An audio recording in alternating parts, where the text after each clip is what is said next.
Should say record. Cool, thank you. All right, to start with, I gotta tell you guys what absolutely pisses me the fuck off, right? First and foremost, about this Las Vegas shooting, I was a few blocks away when this whole thing happened. I captured some of the video. You guys can see those interviews actually in the other footage that's on this channel on YouTube. But one of the things that are bothering me days after this whole shooting happened, and I have to share this with you because this is killing me, right?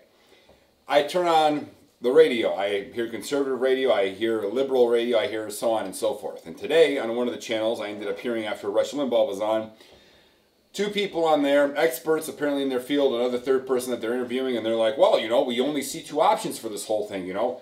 Either the guy was, you know, really mentally deranged, or, you know, he was part of ISIS. You know, that's the only two things. Either it's evil or it's ISIS. Those are the two things, evil or ISIS, right?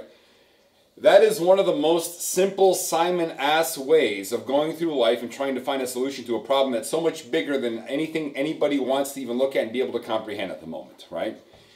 You think automatically, as most of us actually in this country do, we struggle for, actually most of the people in the world, struggle for money, right? We want to make more money. We want to have health insurance. We want to have a better paying job. We want to move on in our career field. We want a bigger house, car, all that bullshit. Every single person, roughly 98% of the people that are aware that live, regardless of where you live, in a 5-mile radius, think that way. So everybody thinks that way, essentially. We all want more. That's the American systematicism of things. It's what it's taught us to do. The faulty assumption comes from the point that we automatically think, well, once we have that, we're going to be happy. Because for us right now, the biggest difficulty most people have is finances. So, of course, the more finances you have, you are happy. So, to us, it is unfathomable that a person who goes and blows $10,000, $20,000 at a casino, somebody who's helped his brother, who recently did an interview, retire early by helping him out and help other people out, somebody who threw money left and right, the kind of person that would eat thousands of dollars of sushi, in his brother's words, would go to Vegas, call a hotel before, even when it's busy, and they'd say, you know what, mister, we've got this and this and this hotel room booked for you, and come on in anytime you want to. How did those 5 suitcases end up in his room? Quite easily, just for the simple fact that they haven't released the footage yet. That is, probably he paid the bellhop $100 and they took it up to his goddamn room. Because I don't know if you have a certain gun license in the United States, if you're actually disallowed from going and bringing your own armament to your own fucking room with you. Why would you be? If you were 2 blocks down the street and you have a license for it and you run a business down there, or you're investing in the business, or you're doing a gun show, why wouldn't you have all this? The casino would think, hey, much better for this person to have this stuff in the room than in the car, in the parking lot where it could get stolen, right? And thank you, by the way, Las Vegas, for, in the year 2017, making all of your parking paid, because there's nothing better than actually going into a city and having to pay to, in addition, lose your money and get charged $20 a drink if you're not gambling, or you have slow-ass waitresses, which the majority of you right now are. That's just what it is. It's not the same fucking Vegas.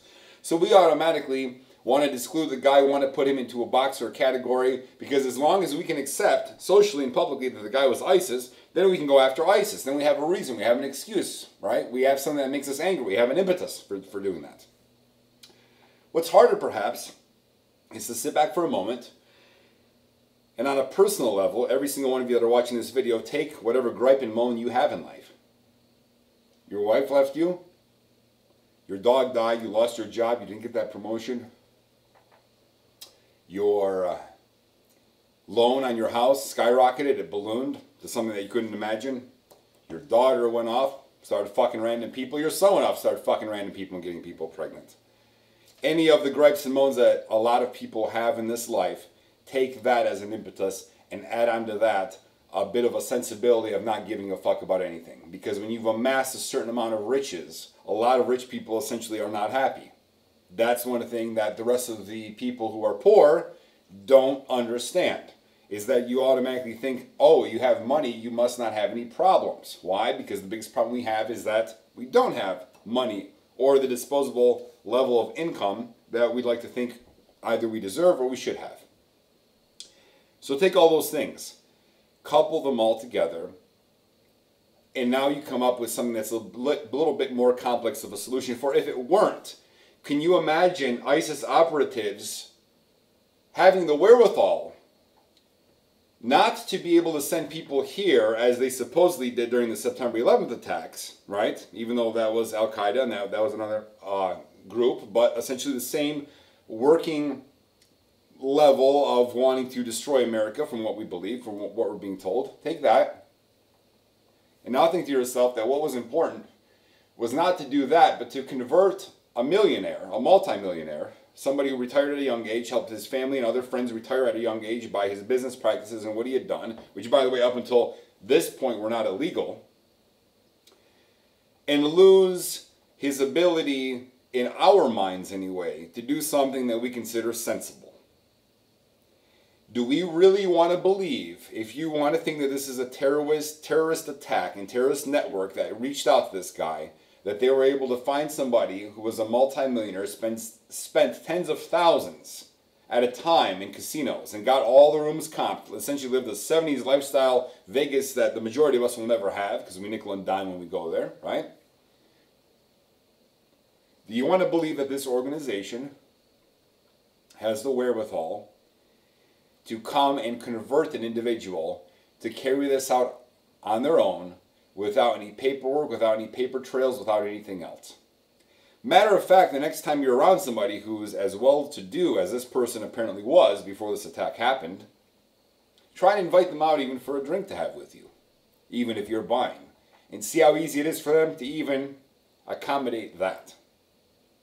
Stop looking for easy answers. There are not easy answers here, and stop putting things in a fucking box. If you don't, within the next 4 to 6 months, I will be back here doing another video telling you again how stupid you fucking are for believing this shit.